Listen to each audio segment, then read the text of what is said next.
I am so fortunate. Thank you. We're back again, and we're going to keep pressing on with the essential passage in each chapter from the very back of the OTT. Page 207 is where this section starts. We got through the entire theoretical section, the first 14 chapters of the Lotus Sutras, 28 chapters, and this will be the ending 14 chapters, the essential teaching. So we start on page 214, right where we left off.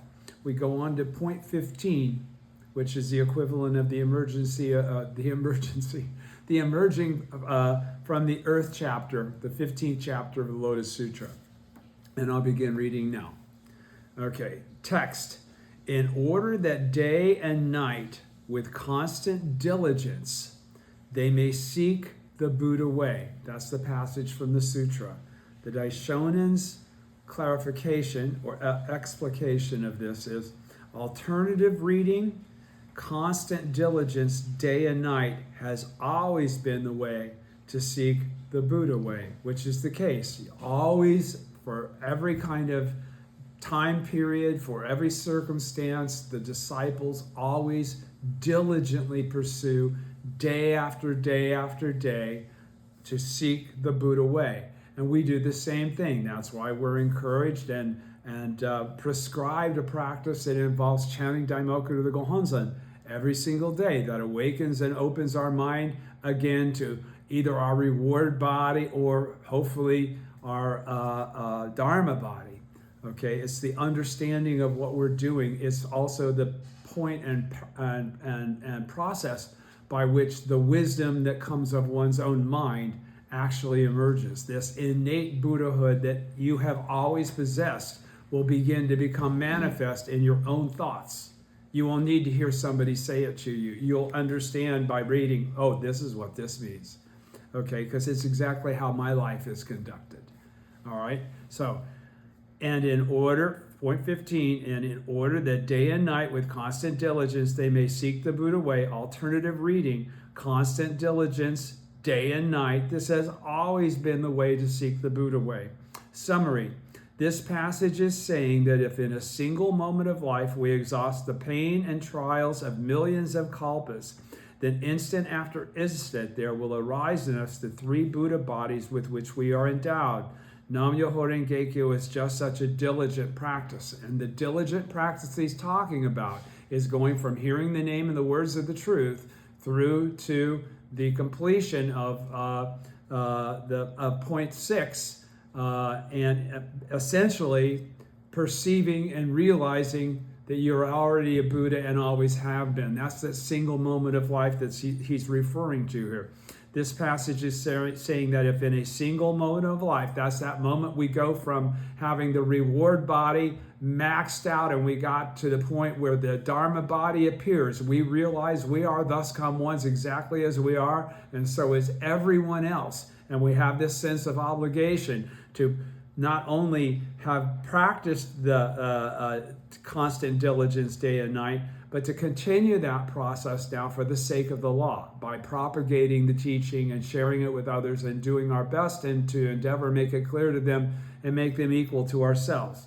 So this passage is saying that if in a single moment of life we exhaust the pains and trials of millions of kalpas, that means that if we've never encountered the law prior to this lifetime, we've now immediately eradicated all of the karma that we had accumulated that had kept us from becoming Buddhas in our present form, and have now manifest a karmic influence that allows us to attain Buddhahood, absolutely promised to be attaining Buddhahood in all future lifetimes. That's what he's talking about when he says we exhaust the pains and trials.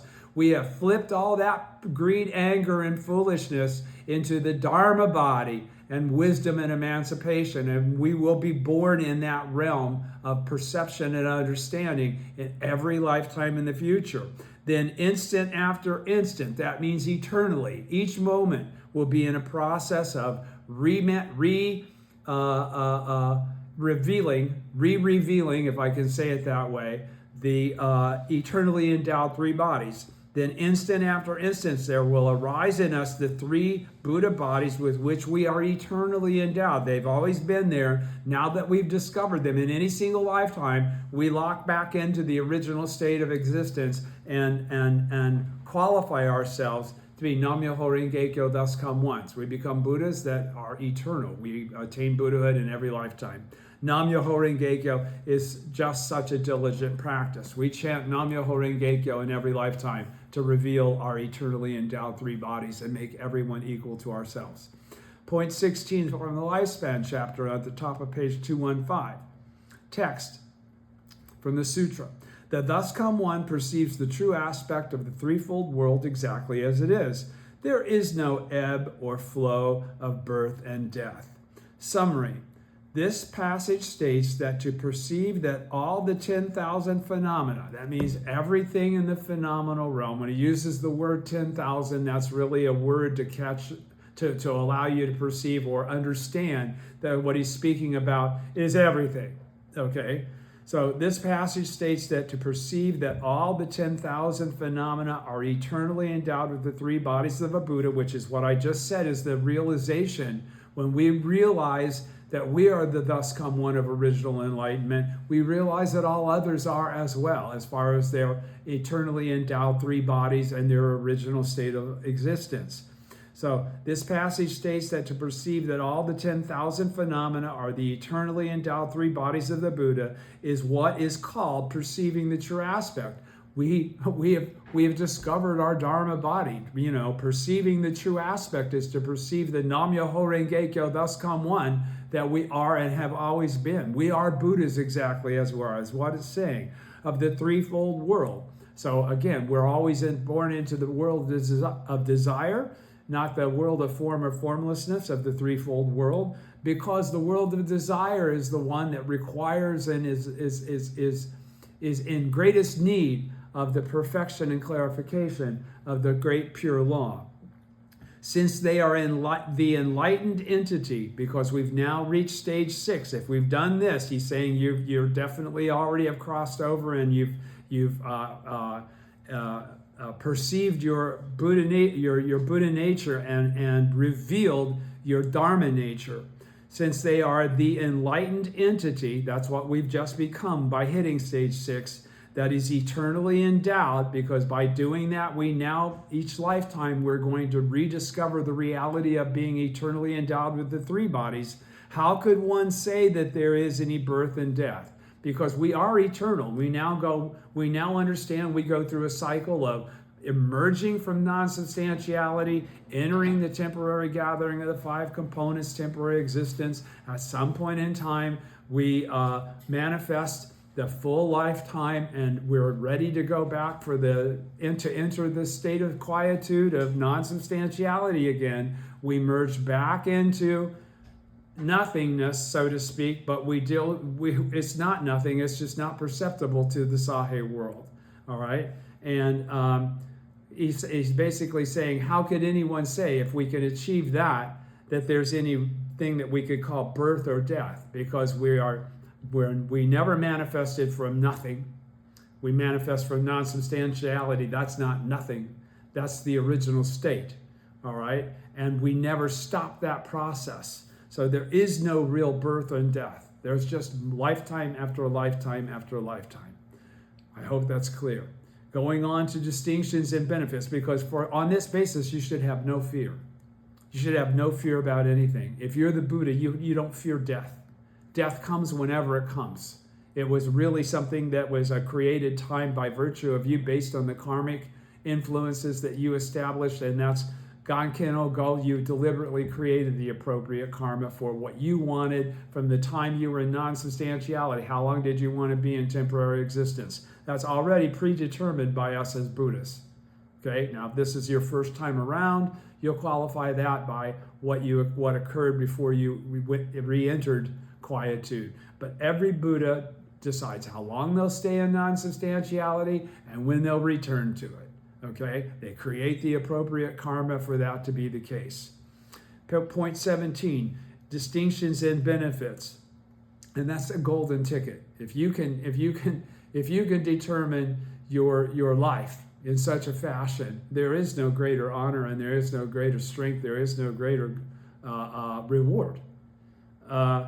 Text. And if he holds to the blessings of this single-mindedness, constantly seeking the way, constantly seeking Buddhahood in each lifetime, that's how he manifests that Buddhahood in each lifetime. And with it, he seeks the unsurpassed way. He's seeking that Buddhahood. His reward body is activated, and it perceives the fact that it's on a path. It's on his path.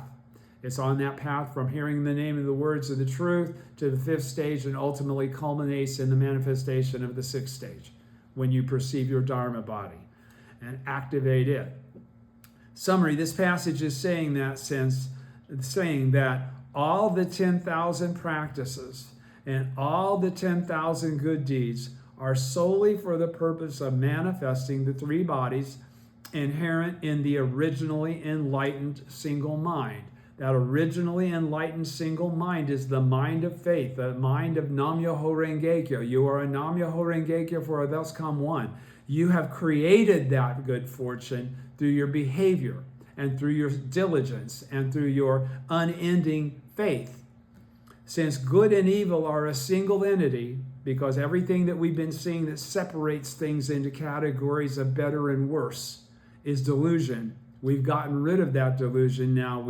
The 6th stage of practice has occurred. We're in the Dharma realm. Our Dharma body has emerged, and we see the reality that there is no separation between us and anything else that exists in the entire universe. In fact, we have faith in the concept that the entire universe exists within our own mind. Since good and evil are a single entity, it is called the blessings of single-mindedness, or a single mind. Nam-myoho Renge-kyo is the blessing of single-mindedness, or a single mind. The good or evil does not have anything to do with us being able to manifest that eternally endowed Dharma body. Okay? There is, to see good and evil as 2 separate things is delusion. We've eliminated the delusion when the Dharma body emerges. We now then perceive all of the things that we've done in the past, all of the things we want to do and shall do in the future. We perceive them all as being manifestations of the purity of our lives as thus come once. They are the things that put us in the position to do what we promised to do. Without that karma, we would have no purpose, no vow to fulfill. We couldn't take along people with us that have not yet achieved that status of life state, of karmic life state. Point 18. On the benefits of responding with joy. This text saying, this sutra is profound and wonderful, hard to encounter in 1,000, 10,000 kalpas. So again, what we're able to achieve is something very precious and special and unique. It's not something that's commonly able to be even encountered. To encounter the law is a great good fortune, because there are many other manifestations that could occur where you came up in a different place, in a different spot in the world, and different parents, and you would never be able to actually hear the name and the words of the truth. You manifested a life that allowed you to encounter the law. That's a reflection of the previous causes and the diligence you've had in past lives. If you stay on the path all the way to the 6th stage of practice, that's an expression of the reality revealing you are eternally endowed with the 3 bodies. That's why you're able to perceive and manifest them. So it's hard to encounter Nam-myoho Renge-kyo in 1,000 or 10,000 kalpas, which is a very long period of time. Summary, this passage is saying that since all things, good or evil, didn't matter what they were, are manifestations of this fundamental principle inherent in the single mind of Nam-myoho Renge-kyo, this passage is saying that since all things are the wonderful law, the manifesting of this fundamental principle inherent in the single mind is a very wonderful and unparalleled action, because that's what allowed you to encounter the law again, that connection. It is the wonderful law of Nam-myoho Renge-kyo. I'll say it again. This passage is saying that since all things are the wonderful law, and the point above it is about this sutra is profound and wonderful, hard to encounter in 1,000, 10,000 years. That's a context you've got to understand. His summary is being discussed here. This passage is saying that since all things are the wonderful law, the manifesting of this fundamental principle inherent in the single mind of faith, being of one mind with the original teacher, is a very wonderful and unparalleled action. It is the wonder of Nam-myoho Renge-kyo. The benefits of the teacher of the law, point 19. Text, by detecting their scent, he knows all those who enter meditation or emerge from meditation. This is kind of esoteric here. Glosses on the right, enter meditation, quietude. What is quietude? It's the state of non-substantiality, okay?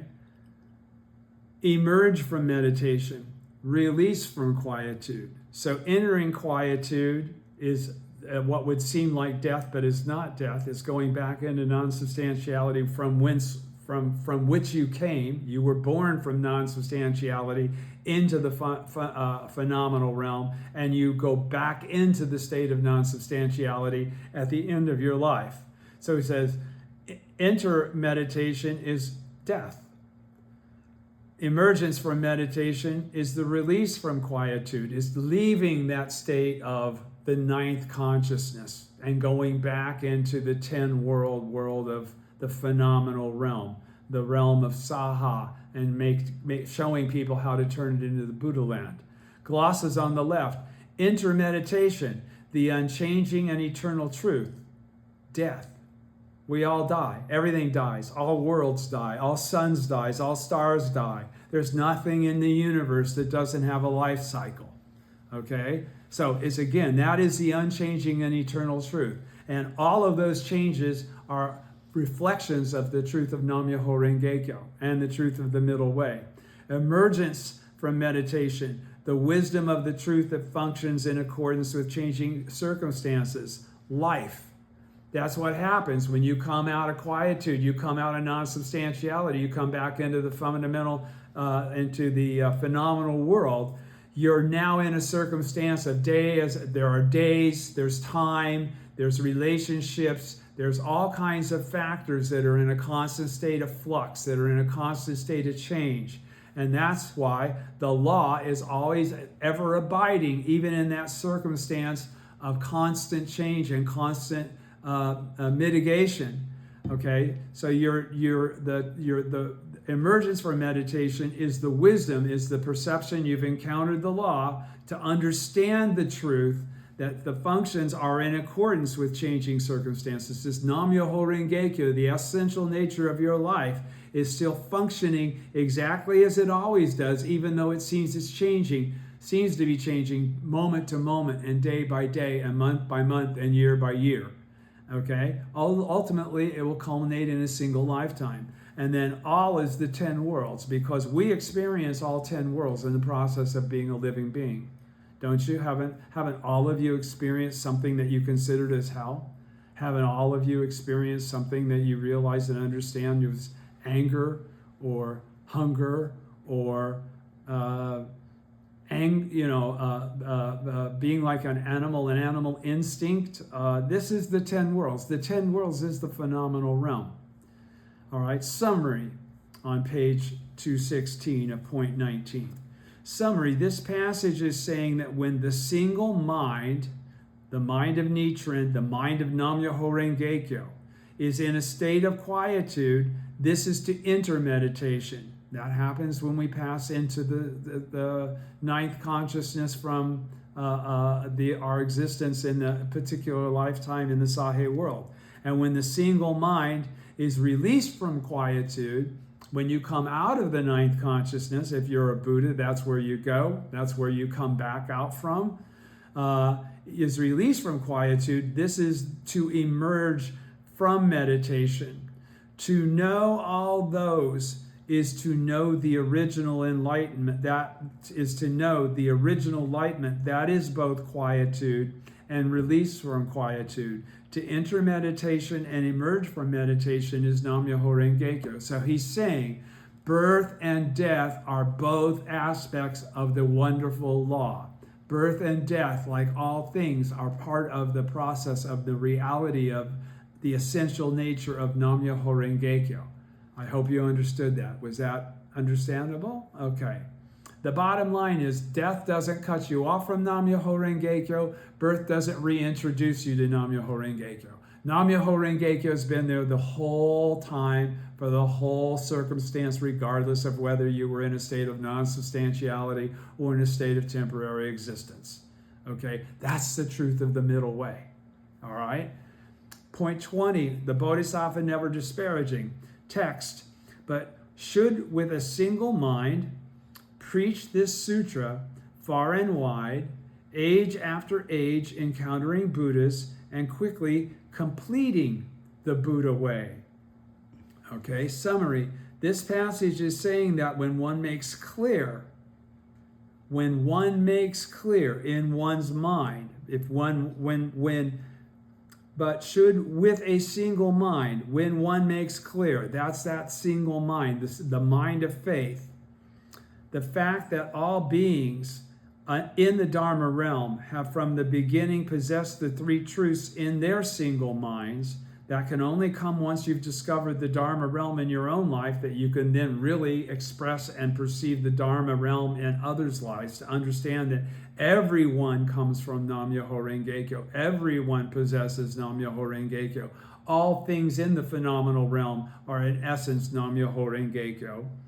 Then at each moment one encounters the Buddhas, plural, in one's own mind, because the Buddhas of the three existences and 10 directions all exist within our mind. Outside of our body and mind, there is no Buddha. So then where do the Buddhas that exist in the phenomenal realm reside? They all reside in each one of our minds. And only we have control over the mind that's associated with our manifested body.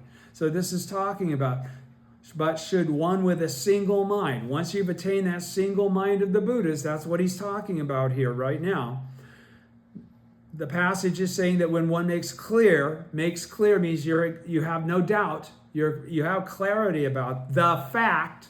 It's not something that you wonder or still have a question about whether it's valid. You understand and know it. That's why you're called a thus come one. That all the beings of the Dharma realm have from the beginning possessed the three truths in their single minds, that they're all also Buddhas, regardless of whether they manifest that in a fashion that reflects it. Then at each moment, one encounters the Buddhas that are in your mind. Your Buddhas are activated by the perception of the reality that everyone else also has a Buddha mind, which is called age after age encountering Buddhas. This is Nam-myoho Renge Kyo. This is that process karmically you've created. Once you've learned to respect the true aspect in all others, then in every lifetime when you come out of quietude, you will come out in a fashion that allows you to encounter the truth and to start down the path.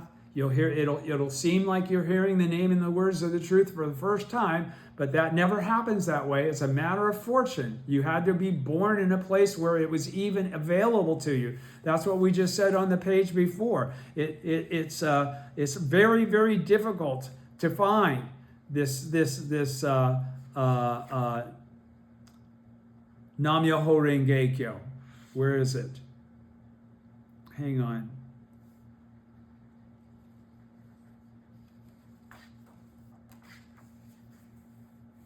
Well, again, it's one of the things that we were just talking about. It's very rare and special to actually be able to have the fortune to encounter the law.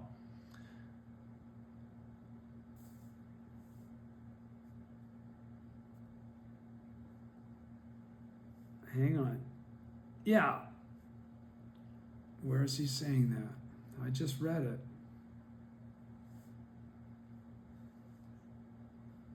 Yes. saying this sutra is profound and wonderful, hard to encounter in 1,000 or 10,000 kalpas. That's what's being referred to in terms of the special aspect of being able to encounter it again. To be guaranteed to always be able to encounter it in every lifetime is a very unique and great good fortune. To enter meditation and emerge from meditation is Nam-myoho Renge Kyo. To be of that single mind throughout the process of life and death, life and death, life and death. The single mind of faith and the single mind of the original state never gets away from you. Point 20, Bodhisattva never disparaging, but should with a single mind, again, single mind, preach this sutra far and wide, age after age, encountering Buddhas and quickly completing the Buddha way.